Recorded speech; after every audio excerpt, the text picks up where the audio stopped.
ये वही ममता बनर्जी की पुलिस है जो सोशल मीडिया पर ममता बनर्जी के कोई मीम बन जाता है तो उसे गिरफ्तार करने पहुंच जाती है। ये उन रेपिस्ट लोगों को गिरफ्तार नहीं कर पाती। हम लोग यहाँ के रेसिडेंट्स डॉक्टर हैं, आप यहाँ का कंडीशन देख सकते हैं। हजारों के संख्या में ये मॉब आया है, हम लोग पे अटैक भी किया है और इनका मेन टारगेट है कि जो भी एविडेंस है उसको टेम्पर किया जाए। आखिर वेस्ट बंगाल की गवर्नमेंट और वेस्ट बंगाल की पुलिस बचा किसको रही है?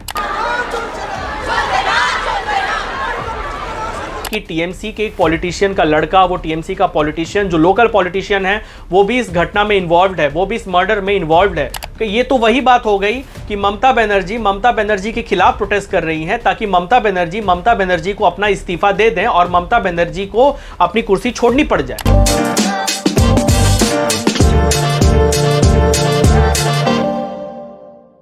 नमस्ते Bharat, this is Viren Mishra, welcome to the Viren Mishra show.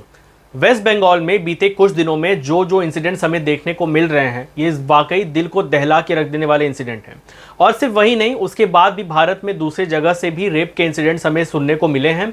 और काफ़ी सारे लोग हमारे भारत में, काफ़ी सारे क्या लगभग पूरा का पूरा भारत इस बात को लेकर बहुत ही ज़्यादा गुस्से में है और बहुत ही ज़्यादा दुखी भी है कि कोई इस हद तक भी पहुंच सकता है कि वो इतने ब्रुटैलिटी के साथ में रेप और मर्डर अटेम्प्ट कर सकता है। ये बहुत ही भयानक इंसिडेंट है और इसको सुनने के बाद से ही मैं भी काफ़ी डिस्टर्ब्ड हूँ। मैं ही नहीं, भारत में वो हर एक व्यक्ति जो अपने आप को एक रिस्पॉन्सिबल सिटीजन समझता है, जो अपने देश से, अपने देश के समाज से प्यार करता है, वो बहुत ही ज़्यादा तकलीफ में है और तकलीफ होना बहुत लाजमी है। शायद ये भारत का ऐसा पहला 15 अगस्त था जब लोगों ने आज़ादी की खुशी उस तरह से नहीं मनाई जैसे वो आज तक मनाया करते थे। आज हमारे देश में हमारी बहनें, हमारी दोस्त जितनी भी हैं, हमारे ऑफिस में हमारे साथ में काम करने वाली जो कलीग्स हैं, जो फीमेल कलीग्स हैं, वो लोग भी काफ़ी डरे हुए हैं, काफ़ी दुखी हैं। और ये सब कुछ समझ में आता है, इनका डरना, इनका दुखी होना लाजमी है, क्योंकि जिस देश में हम बेटी पढ़ाओ बेटी बचाओ की बात करते हैं, वहाँ बेटियाँ पढ़ ले रही हैं, वहाँ बेटियाँ बच जा रही हैं। लेकिन बेटियाँ पढ़ लिख के जब सफल हो जा रही हैं, उसके बाद भी वो सुरक्षित नहीं है। तो ये एज अ सोसाइटी हम सब के ऊपर एक बहुत बड़ा क्वेश्चन मार्क आ जाता है कि हम क्या एज अ सोसाइटी सफल हो पा रहे हैं। कुल मिलाकर इस वीडियो में मैं आपको कुछ ऐसी बातें आज बताने जा रहा हूं जिसको सुनना आप लोगों के लिए बहुत ही ज़्यादा ज़रूरी भी है। आप सब में से कई लोगों ने इस बात को नोटिस किया होगा कि जब ये घटना हुई है, जब ये रेप का इंसिडेंट आया है पब्लिक लाइट में, उसके एक दिन बाद में इसको लेकर नेशनल आउटरीच शुरू हुआ और एक दिन तक इस मामले को दबाने की बहुत ज़्यादा कोशिश की गई। जब उस लड़की के माँ बाप हॉस्पिटल में पहुँचते हैं तो उस लड़की के माँ बाप को 3 घंटे तक उस डॉक्टर के माँ बाप को कॉरिडोर में खड़ा रखा जाता है और उसके बाद में इस रेप और मर्डर के इंसिडेंट को एज अ सुसाइड पोर्ट्रे करने की कोशिश की जाती है। आप यहाँ पर गौर करिए कि बिना अथॉरिटीज़ के मदद के ये घटना को कैसे एक सुसाइड की तरह पोर्ट्रे किया जा सकता है, बिना अथॉरिटीज़ के इन्वॉल्वमेंट के और बिना पुलिस के इन्वॉल्वमेंट के किस तरह से इस चीज़ को दबाने की कोशिश की जा सकती है। आप सोचिए कि जब ये केस बहुत पब्लिक लाइट में आया और एक शख्स को गिरफ्तार किया गया, कहा गया कि ये सीसीटीवी फुटेज में देखा जा सकता है कि ये शख्स अंदर भी गया था और बाहर भी आया था, इसका कुछ ब्लूटूथ वगैरह कनेक्टेड मिला था, तो ये वहीं पर था जब ये इंसिडेंट को अंजाम दिया गया था और इस बेसिस पर उसे अरेस्ट कर लिया गया, उससे पूछताछ वगैरह की गई। और इसके बाद में हमें पता लगता है कि उस लड़की के, उस डॉक्टर के बॉडी के अंदर 150 ग्राम समथिंग सीमेन मिला था और एक मेल बॉडी में ज़्यादा से ज़्यादा 15 ग्राम्स होता है। तो ये एक गैंग रेप की तरह इसको बता दिया गया कि ये गैंग रेप था। अगर उस सीसीटीवी के आधार पर एक शख्स की गिरफ्तारी हो सकती है, उस सीसीटीवी फुटेज में एक शख्स अंदर आता हुआ और बाहर जाता हुआ नजर आ सकता है, तो क्या वो बाकी के लोग अंदर जाते और बाहर आते नजर नहीं आए जो लोग उस केस में इन्वॉल्व थे? यहां पर पुलिस का नेग्लिजेंस सामने आता ही है। स्टेट की चीफ मिनिस्टर ममता बनर्जी कहती है कि हमारी पुलिस ने 90% काम कर लिया है। कौन सा 90% आपकी पुलिस ने काम कर लिया?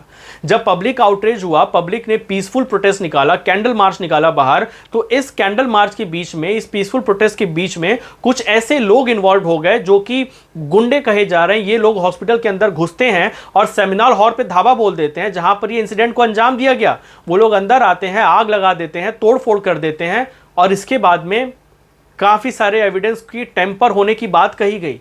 क्या यही पुलिस का 90% काम था जो ममता बनर्जी पूरे होने के दावा कर रही थी? हम लोग यहाँ के रेसिडेंट्स डॉक्टर हैं, आप यहाँ का कंडीशन देख सकते हैं। हजारों के संख्या में ये मॉब आया है, हम लोग पे अटैक भी किया है और इनका मेन टारगेट है कि जो भी एविडेंस है उसको टेम्पर किया जाए, और यहाँ का जो लोकल पुलिस है ये कुछ भी कंट्रोल नहीं कर पाया है, हम लोग पे अटैक किया गया है। और ये सारे मॉब की स्थिति आप देख सकते हैं क्या किया है इन्होंने। हम लोग आरजीकर मेडिकल कॉलेज के रेसिडेंस डॉक्टर हैं, इन लोगों ने हम लोग पे अटैक किया। अभी हम लोग छुप के दौड़ के सभी भागे हैं, आप स्थिति देख सकते हैं यहाँ पे। It is completely uncontrollable. We demand central force आए और हमें प्रोटेक्शन दे। ये पुलिस की सरासर गैर जिम्मेदाराना हरकत थी कि वो मॉब को कंट्रोल भी नहीं कर पाई, उनको वो अंदर घुसने दे दिया। जब ये केस सामने आया तो हमने फोटोज देखी, रिनोवेशन के नाम पर सेमिनार हॉल और उसके अगल बगल में तोड़फोड़ हुई थी।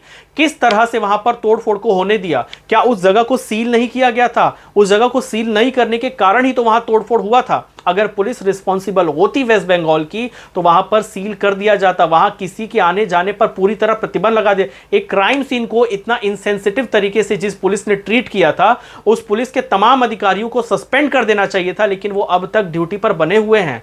आखिर वेस्ट बंगाल की गवर्नमेंट और वेस्ट बंगाल की पुलिस बचा किसको रही है? मैं आज कोलकाता में मेरी एक दोस्त से बात कर रहा था, वो भी उस प्रोटेस्ट में वहां शामिल थी और वो उसी वहीं पे कहीं नजदीक में रहती है।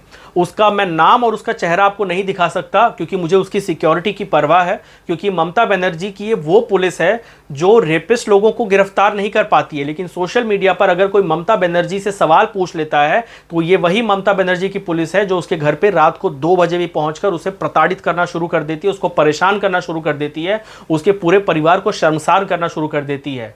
एक ऐसा इंसिडेंट आया था जब एक लड़की ने वेस्ट बंगाल में ममता बनर्जी से पूछ लिया कि आप क्या कर रही हैं, आप चीफ मिनिस्टर हैं, तो उसके घर पे पुलिस आके कहती है कि आपका करियर बर्बाद हो सकता है, इस पोस्ट को डिलीट कर दीजिए।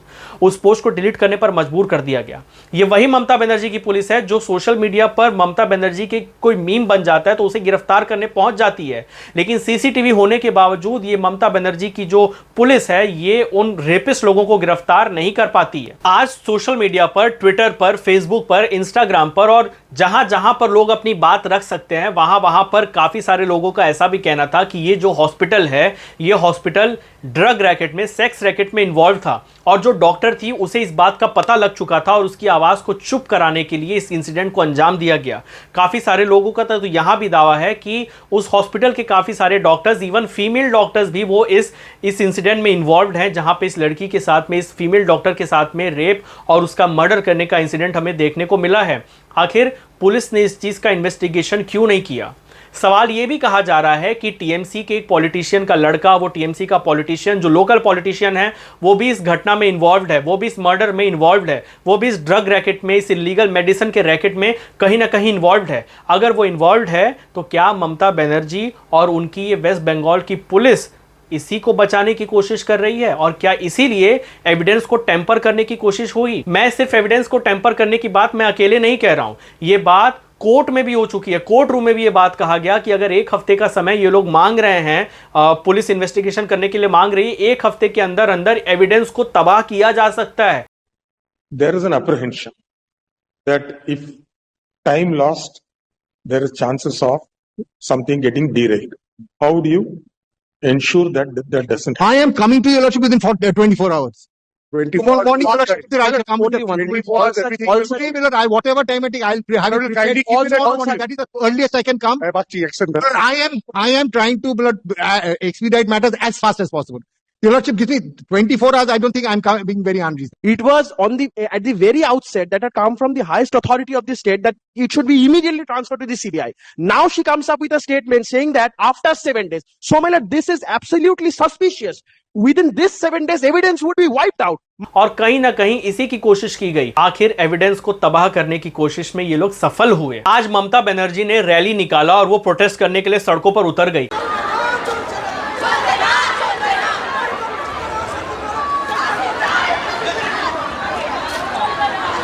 आखिर ममता बनर्जी प्रोटेस्ट किसके खिलाफ कर रही हैं? आप वेस्ट बंगाल की चीफ मिनिस्टर हैं, आप वहां की होम मिनिस्टर हैं, आपके हाथ में हेल्थ मिनिस्ट्री है, तो आखिर आपने प्रोटेस्ट किसके खिलाफ किया है? कि ये तो वही बात हो गई कि ममता बनर्जी के खिलाफ प्रोटेस्ट कर रही हैं ताकि ममता बनर्जी को अपना इस्तीफा दे दें और ममता बनर्जी को अपनी कुर्सी छोड़नी पड़ जाए। ये तो वही बात हो गई। वेस्ट बंगाल की जनता को मूर्ख बनाना, वेस्ट बंगाल की जनता को बेवकूफ बनाना बंद कर दीजिए ममता जी। आखिर आपके हाथ में तो पूरा कंट्रोल था, आप तो ये भी दावा कर रही थी कि आपने 90% केस सॉल्व कर दिया। 90% केस अगर आपने सॉल्व कर दिया था तो अब तक सिर्फ एक आदमी गिरफ्तारी हुई, बाकी के लोग कहां हैं? अब तक आप उन लोगों को ढूंढने में कामयाब भी नहीं हो पाई हैं। अगर एक आदमी को सीसीटीवी के आधार पर गिरफ्तार किया जा सकता है तो बाकी लोग को आइडेंटिफाई करने में इतनी दिक्कत क्यों रही है? लेकिन मैं भूल गया, अब तो सीसीटीवी फुटेज को भी तोड़ दिया गया, सीसीटीवी कैमरास को भी तोड़ दिया गया, वायर कनेक्शंस को भी काटने की बात हमें अब पता लग रही है। एक चीफ मिनिस्टर, जो कि एक महिला चीफ मिनिस्टर है, उसके रहते हुए उसके स्टेट में किसी महिला के ऊपर अपराध होता है और उसके साथ में इस तरह की घटना होती है, उसके परिवार को दबाने की कोशिश की जाती है, उस रेप और मर्डर के इंसिडेंट को एक सुसाइड के इंसिडेंट में डिक्लेयर करके उस केस को खत्म करने की बात की जाती है और स्टेट की चीफ मिनिस्टर कहती है कि हमने हमारा 90% काम पूरा कर दिया, अब संडे तक इस रेपिस्ट को फांसी दे दो। कितना इंसेंसिटिव एक्ट है ये। आप लोग जो ये मेरा वीडियो देख रहे हैं, मैं एक्सपेक्ट करता हूं कि आप में से काफी सारे लोग सोशल मीडिया पर काफी एक्टिव होंगे और आप लोग इस बात को बहुत अच्छे तरीके से देख रहे होंगे कि किस तरह से इस इशू को मेल वर्सेस फीमेल इशू या बीजेपी वर्सेस टीएमसी का इशू बनाने की कोशिश की जा रही थी।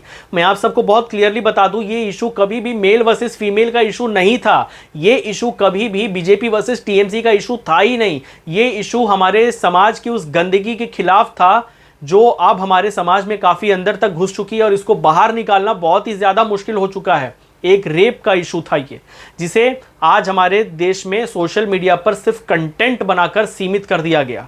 मैं बहुत बहुत दुख के साथ ये कह रहा हूं, बहुत तकलीफ हो रही है कहते समय कि काफी सारे लोग इस चीज को सिर्फ इसलिए पोस्ट कर रहे हैं, काफी सारे लोग इस टॉपिक पर वीडियो सिर्फ इसलिए बना रहे हैं ताकि वो इस कंटेंट के द्वारा इस ट्रेंड को फॉलो कर सकें। मैं जानता हूं काफी सारे लोग को ये बात बुरी लगेगी, लेकिन ये सच है। इससे आप बहुत ज्यादा दिन तक भाग नहीं पाएंगे। ये पहले भी होता रहा है, ये आगे भी होता रहेगा। इसी तरह बड़े बड़े इश्यूज को लोग कंटेंट बनाकर इस्तेमाल करते रहेंगे, लेकिन असलियत में इसके सॉल्यूशन के ऊपर बात कौन करेगा? इसका सॉल्यूशन क्या है? क्या ऐसे इश्यूज को सिर्फ पॉलिटिकल इशू बनाकर खत्म कर दिया जाएगा? थोड़ी देर के लिए पॉलिटिक्स को साइड में रखिए और इस पूरे इंसिडेंट को समझने की कोशिश करिए। हमारे देश में हर एक रेप इंसिडेंट के ऊपर सिलेक्टिव आउटरीच निकलता है। रेपिस्ट का धर्म देखा जाता है, जिसका रेप हुआ उसका धर्म, उसकी जात देखी जाती है और उस हिसाब से लोग तय करते हैं कि हमें इसके खिलाफ प्रोटेस्ट करना है या नहीं करना है, हमें इसके ऊपर अपना गुस्सा दिखाना है या नहीं दिखाना है। एक ऐसी लॉबी है हमारे भारत देश में कि जो जब किसी बीजेपी रूल स्टेट में रेप इंसिडेंट होता है तो वो उस स्टेट के चीफ मिनिस्टर का रेजिग्नेशन मांगने लगती है, प्राइम मिनिस्टर का रेजिग्नेशन मांगने लगती है। लेकिन जब किसी नॉन बीजेपी रूल स्टेट में इंसिडेंट होता है तो वो इसके लिए भी मोदी को या किसी दूसरे को जिम्मेदार ठहरा देती है। वो उस स्टेट के चीफ मिनिस्टर का रेजिग्नेशन नहीं मांगती। और ये पहली बार नहीं हुआ, ये इसके पहले भी हुआ है। बीजेपी वाले दूसरे स्टेट्स के ऊपर आरोप लगाते हैं कि आपके स्टेट में रेप हो रहा है, आप रेजिग्नेशन दे देना चाहिए, और दूसरे स्टेट के लोग, दूसरे पार्टीज के लोग बीजेपी वालों पर आरोप लगाते हैं कि आपके स्टेट में रेप हो रहा है, आप रेजिग्नेशन दे दो। सत्य तो यह है कि रेप हमारे भारत में हो रहा है और भारत को एज अ होल इस चीज की फिक्र होनी चाहिए। अगर आज भी हम हमारे भारत देश में किसी रेपिस्ट का धर्म देखने लगेंगे, जिस रेप विक्टिम का धर्म, उसकी जात देखने लगेंगे, तब तो हो चुका हमारे देश में वुमेन एम्पावरमेंट और हो गया हमारे देश में वुमेन्स की सिक्योरिटी। कुछ नहीं हो पाएगा जब तक आप इस तरह की सिलेक्टिव आउटरीच में, इस तरह की पॉलिटिक्स में फंसकर फैसले लेते रहेंगे। तब तक आपको ये नेता, ये पॉलिटिशियंस इस्तेमाल करते रहेंगे। इनके साथ कुछ बुरा नहीं होता, ये लोग सिक्योर हैं, ये लोग सिक्योरिटी में चलते हैं। बुरा उनके साथ होता है जो हमारी तरह आम लोग सड़कों पर निकलते हैं, हमला उनके ऊपर होता है, रेप उनके आस पड़ोस में होता है, डर उन्हें लगता है, डर इन लोगों को नहीं लगता। तो इस पॉलिटिक्स से बाहर निकलिए और इन पॉलिटिशियंस के ट्रैप में फंसना बंद कर दीजिए। सिर्फ अपने सगे हैं, आपके कुछ नहीं है ये। ममता बनर्जी जी, आप जिस राजनीति को कर रही हैं, इससे आप ही के स्टेट के लोगों को तकलीफ हो रही है। आप ही के स्टेट के लोग, नहीं पूरे भारत के लोग काफी गुस्से में हैं और सभी को इस चीज को देखकर काफी तकलीफ हो रही है। आप एक महिला सीएम होने के बावजूद एक महिला का दर्द नहीं समझ पा रही हैं, ये बहुत ही तकलीफ देने वाली बात है।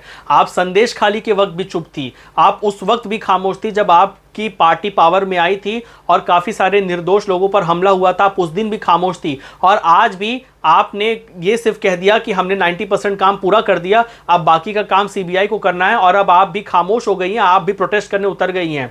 आपको क्या लगता है कि आपका ये प्रोटेस्ट लोगों को दिख नहीं रहा है?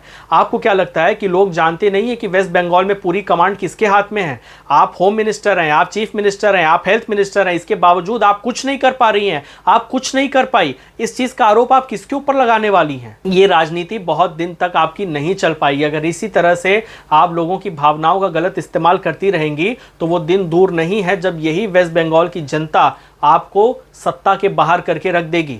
आप बहुत दिन तक इस तरह लोगों का इस्तेमाल नहीं कर पाएंगी। जय हिंद, जय भारत।